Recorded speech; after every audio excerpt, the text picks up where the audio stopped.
만일 누가 무슨 말을 하거든 주가 쓰시겠다 그리하면 즉시 보내리라 하시니. 여러분 좀 이 말씀이 이상하지 않습니까?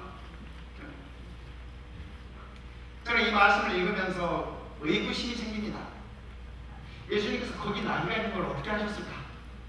건너 마을이니까, 그죠? 예수님께서 남의 집에 이 나귀 있는 것까지 다 하시나? 거기다 플러스 어떻게 예수님께서 그 나귀 주인이 예수님께서 쓰시겠다면 선뜻 내어줄 수 있을까? 그걸 어떻게 하셨을까? 예수님께서 하나님의 아들이니까 하셨을까요? 여러분 우리가 하나님의 말씀을 읽을 때 그렇게 생각하면 너무 쉽게 가는 겁니다. 예수님께서 이 땅에 오셨지만 이 땅에서 사셨지만 그분은 틀림없이 그분 자신을 위해서 신성을 사용하지는 않으셨습니다. 그러면 예수님께서 어떻게 하셨을까? 아마 이 사건이 예수님의 제자들에게 아주 충격적인 사건이었던 것 같습니다. 왜냐하면 사복음서 가운데 마태, 마가, 누가, 요한이 사복음서 가운데 전부 다 이 사실을 기록하고 있어요. 전부 다 이 사실을 기록하고 있어요. 마태는 이 사실을 기록하면서 이렇게 적습니다. 490년 전에 하나님께서 선지자 스가랴를 통해서 예언하셨던 그 말씀이 이루어졌다고 마태는 마태복음 21장에 그렇게 적고 있습니다.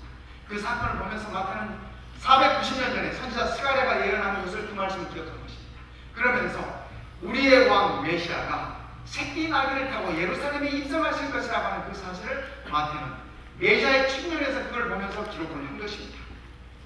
예언된 왕 나귀 한 마리라도 하나님께서 490년 전에 이미 그를 기억하시고 기록해 놓으신 하나님, 그 하나님의 승리를 이 마태는 여기서 보는 것입니다. 하나님께서 490년 전에 한 마리 새끼 나귀를 위해서 그분이 승리하셨다면 오늘 우리를 위해서는 하나님께서 어떤 승리를 하시겠다고 여러분 생각하십니까? 나귀 새끼 한 마리도 하나님께서 미리 정하시고 승리하셨다면 오늘 우리를 위하여 그의 아들의 생명을 주셨던 그 하나님께서 오늘 우리를 위해서는 어떤 승리를 주셨다고 여러분은 생각하십니까? 저는 이 말씀을 보면서 행복했습니다. 가슴이 설렜습니다. 하나님께서 나귀 새끼 한 마리도 미리 승리하셨다면 나를 향한 그분의 승리는 얼마나 대단한 것일까 하는 생각을 하면서 제 가슴이 설렜습니다. 그 생각을 하면서 저는 그런 생각을 했습니다. 내가 하나님의 쓰임받을 수 있다면 이 새끼 나귀가 예수님의 십자가의 길을, 예루살렘의 입성의 길을 예비하는 그러한 도구로 쓰였다면 나 또한 나를 그토록 사랑하시는 주님을 위해서 쓰임받고 싶다고 하는 그러한 소망이 생겨났습니다. 가끔 사람들이 제게 묻습니다. 오늘 저랑 같이 4년 동안 공부를 같이 한 우리 윤성미 성도님이 저기 오셨는데 아마 우리 윤성미 성도는 제게 그런 생각을 가질 줄 몰라요. 왜 이 목사님은 목회의 길에 들어섰습니까? 이렇게 질문할 줄 몰라요. 그죠? 그 어려운 공부 4년 동안 같이 하면서, 그죠? 그 어려운 공부 4년 동안 같이 하고 그 어려운 시험 봐가면서 그 질문을 한다면 제가 하나님의 손에 쓰임받고 싶다고 하는 그 소망이 있었기 때문에 그것이 가능했다고 저는 그렇게 생각하는 것입니다. 얼마 전에 한 성도님이 이제 그렇게 얘기하셨어요. 목사님, 제가 교회도 다 다녀보고 또 제가 해보고 싶은 일들 열심히 해보고 제가 행복을 위해서 열심히 일을 해봤지만은 제가 교회에 나와서 교회 일을, 하나님의 일을 하면서 느끼는 행복보다 더 큰 행복을 제가 느껴보지 못했습니다. 와, 제가 그 얘기를 스톱했을까요? 그럼 어떠십니까? 제가 그 말씀을 들었을 때 참 행복했습니다.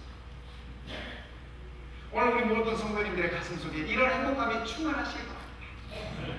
그리고요, 혹시 일을 못 해보셨으면 그 말이 무슨 말인지 한번 일하면서 한번 느껴보시기 바랍니다.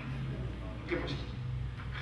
이게 우리 젊은이들의 표현을 빌면 죽이는데 그 행복감, 그 기쁨이라고 하는 것은 내가 하나님의 손에 쓰임받았다고 하는 이 기쁨이라고 하는 것은 우리가 언어로 표현이 되지 않는 것입니다. 어떻게 예수님께서 거기에 나귀가 있는 걸 아셨을까? 저는 이 베단이라는 곳이 특별한 곳인 것 같아요. 성경을 살펴보면 여러분 베단이 하면 누가 떠올라요? 마르다. 예, 마르다의 집이 배단에 있었어요. 또 누가 떠올라요? 마리아도 물론 막달라의 시스터였습니다. 또 누가 있어요 배단에? 나사로도 뭐 같은 집안이니까. 같은 집안이니까. 이 배단위는 예수님께서 늘 들리셔서 먹고 자고 그러신 것입니다. 예수님께서 예루살렘에서 주무셨다고 하는 기록은 성경에 없습니다. 큰 도시 예루살렘에서 주무셨다는 기록은 없어요. 그런데 배단위에는 예수님께서 늘 주무셨어요. 그러니까 예루살렘에 갔다 오고 거기서 안 주무시고 나와서 어디가 주무셔요? 배단위에서 주무셨다고 합니다. 또 배단위가 누구의 집이냐면 문둥이 시몬 알아요?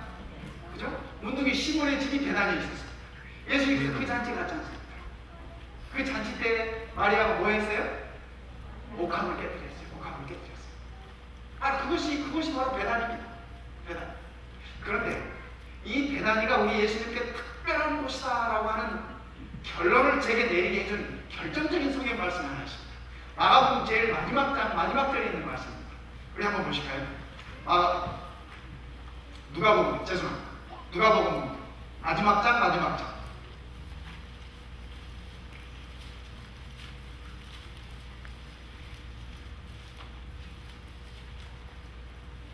누가복음 24장 50절부터 있는 말씀입니다. 예수께서 그들을 데리고 베다니 앞까지 나가사, 지금 예수님께서는 부활하신 다음에 승천하시기 바로 직전입니다. 승천하시기 바로 직전에 그들을 데리고 베다니 앞까지 나가사 손을 들어 그들에게 축복하시다니. 어디에서 지금 축복하시는 거예요?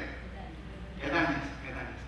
제자들을, 또 예수님을 따르던 여인들, 예수님을 따르던 무리들을 예수님께서 베다니에서 손을 들어 축복하시면서 그들을 떠나 하늘로 올려주시니 그들이 그에게 경배하고 큰 기쁨으로 예루살렘에 돌아가 늘 성전에서 하나님을 찬송한다. 성도들의 모습입니다. 성도들의 모습. 예수님께서 승천하실 때 마지막 축복을 어디서 하셨어요? 여기 보니까 베다니에서 하셨어요. 그러니까 베다니는 예수님에게 있어서는 특별한 곳이에요. 특별한 곳이에요. 예수님께서 늘 먹고 마시고 늘 그들과 더불어 함께 하시고 그들을 치유하시고 기쁨을 나누시고 때로는 슬픔까지 나누시고.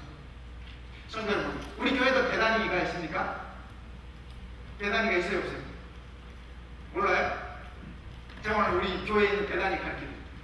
제가 보기에는 우리 김설 집사님 집이 배단위 같아요. 맨날 우리 교인들 모여서 뭡니까? 아니 그래,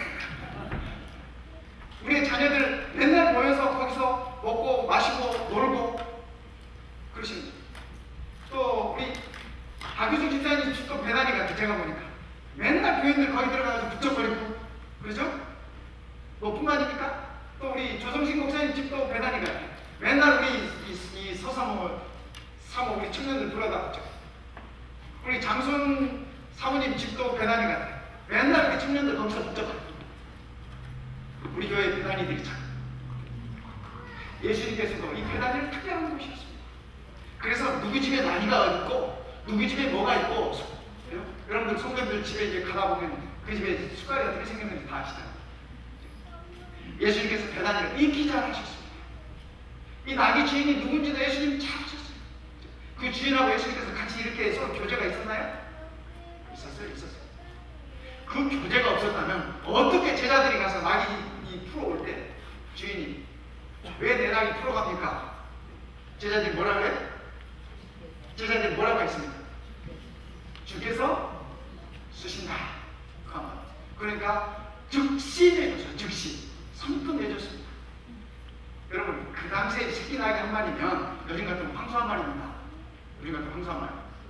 누가 와서 전혀 모르는 사람이 와서 그걸 가져가겠다고 하는데 선뜻 내줄 수 있어요? 여러분 그럴 수 있습니까? 없어요. 그 주인이 주가 쓰시겠다 할 때 그 주가 누구인지, 자기의 주인이 누구인지 그가 알고 있었던 것입니다. 그래서 즉시 내주셨어요. 성경 가운데, 성경의 말씀 가운데 예수님께서 당신을 가리켜서 스스로 주라고 하는 것은 주인이라는, 주라는 표현을 하신 것은 여기가 유일합니다.